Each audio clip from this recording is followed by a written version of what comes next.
Hi everyone. Today we are getting into the one of the sacred city, the Kashi, also known as Varanasi. So let's get into the introduction. So according to the mythology, the ancient city of Kashi is also known as Varanasi. So which is considered as one of the oldest living cities in the world. So it has ancient stories are together make histories with our traditions. So, as per the history or when Purana says, this sacred city is believed to be twice as old. Even with the today's advanced technology, the no one has been able to clearly discover when or how it was created. Yet, as you know, there is a river which is flowing, the Ganga, through the city is believed to be possessed of divine and mysterious power. So, what do you exactly to get more on this Kashi? As per Puranas, if any person there is a mostly like the family member who is really getting old, the person's more curious about to visit the temple during that time. I mean, when they are getting old, the reason that behind is if a person hears the Taraka Mantra in their ear before death, the Hindu scriptures say that they will get a moksha. So what is moksha? I'll just simplify that. The moksha is nothing but you will be peacefully going to the heaven, and as per the Puranas, you will not be born again. So you will be very peacefully or leaving the earth. But if that person dies in Kashi, there is no need to say that Taraka Mantra, because at the time of the death,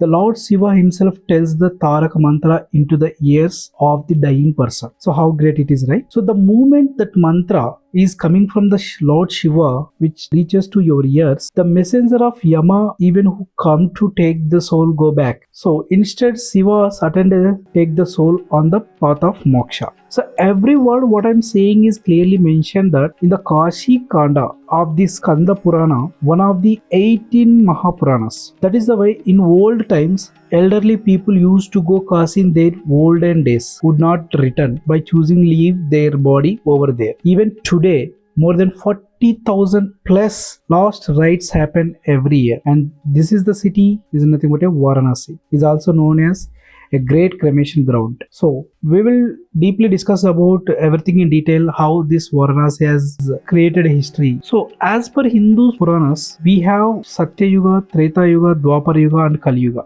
These four yugas together are called as one Mahayuga. So which means that if 71 Mahayugas come together, it is called one Manvantra. So if 14 Manvantras come together, which becomes one Kalpa, and two such kalpas make one day in the life of Brahma. How it is like, so this is the Vedic timeline mentioned in our Puranas. So from here, so you can understand that how this creation and Vedic timeline all started only after Brahma was born. But many people think that the Brahma is creating the humans and all. But before Brahma was born, the Lord Shiva himself built the city called in the air Kashi at that time. Now the people's called Varanasi. That one city alone will remain forever on the earth without being affected by time, yugas or even end of the yugas until the last moment of Brahma's life. That is the city Mokshapuri, Shivapuri, Kshetra called Varanasi. Usually at the end of every kalpa in Brahma's life, a pralaya happens and all living beings on earth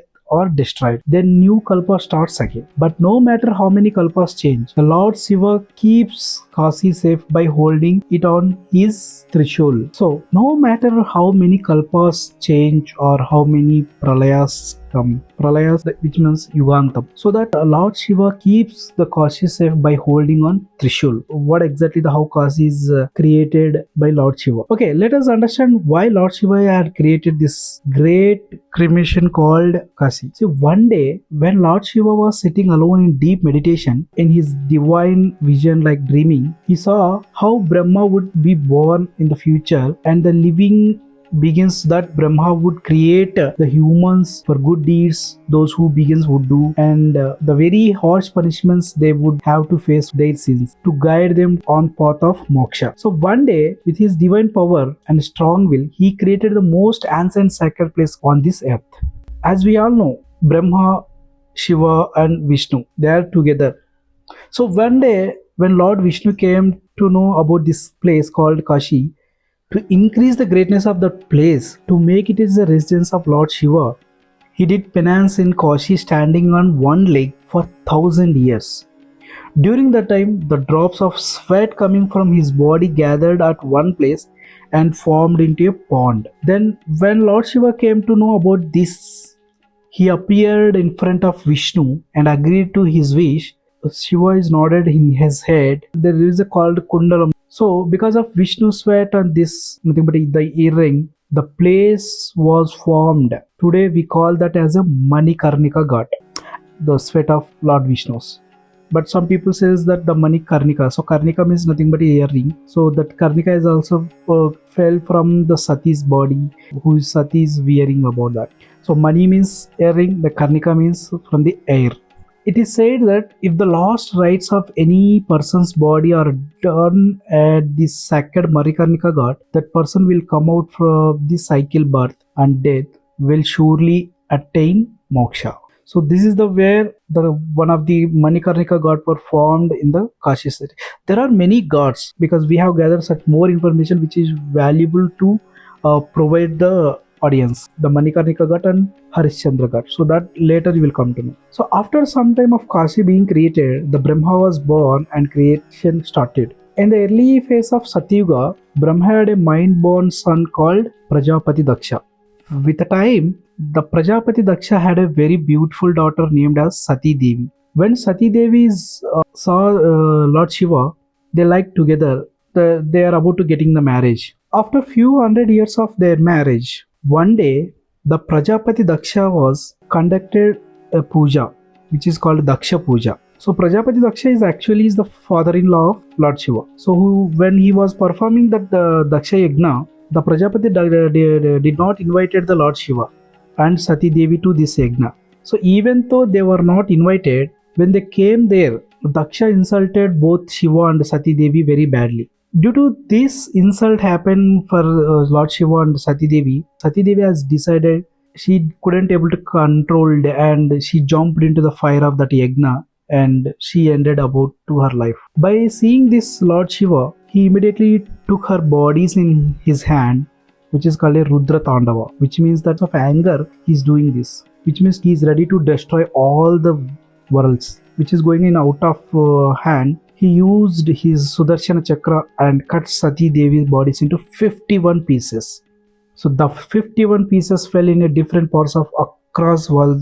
The out of 51, the 18 parts are fell in India.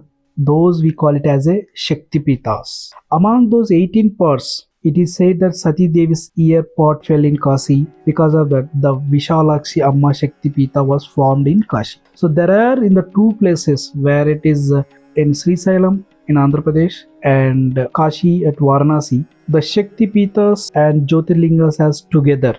So after Sati Devi is died because of Daksha, after many thousands of years, in the same like Satyuga, she was born again as a Parvati Devi. And in time, as we know that the Parvati Devi is married Lord Shiva again. And Shiva and Parvati returned to the Kailasa. But one day, there is a discussion happened between them. At the time, Shiva told to Parvati that everything in the world is Maya, which means nothing, whether it is your body or your hunger or even your food. So somehow the Parvati Devi did not like the way food also is a Maya. So she said that if there is no food, then see how this world will suffer. So during their discussion, the debate, the Parvati Devi has got angry and she disappeared at the same time along with her Annapurna Shakti. Then after some time in the world, the rivers on the earth dried up, trees withered, and there was no food at all. Because of this, not only humans or gods, but even Lord Shiva faced problem of hunger.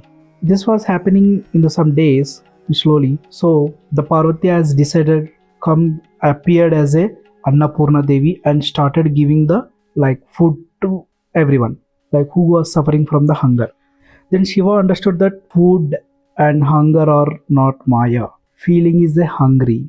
He stood in front of Annapurna Devi holding a bowl in his hand. So you can just imagine how even Lord Shiva, who created the creature, even himself itself standing in front of Annapurna Devi. So by seeing this, the Parvati Devi is gently smiled and served food to Shiva as well.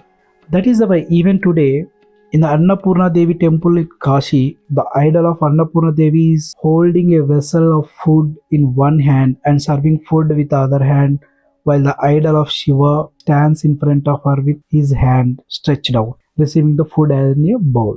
So this is the one kind of incident in as per the Kashi Kanda which happens in Satya Yuga. But there are many more things to know about. But if I explain everything in this video, it will become too long. It's not good that I cannot cover it as well. Truly satisfied about this video. So please like and subscribe for many more videos like of Indian histories. Thank you.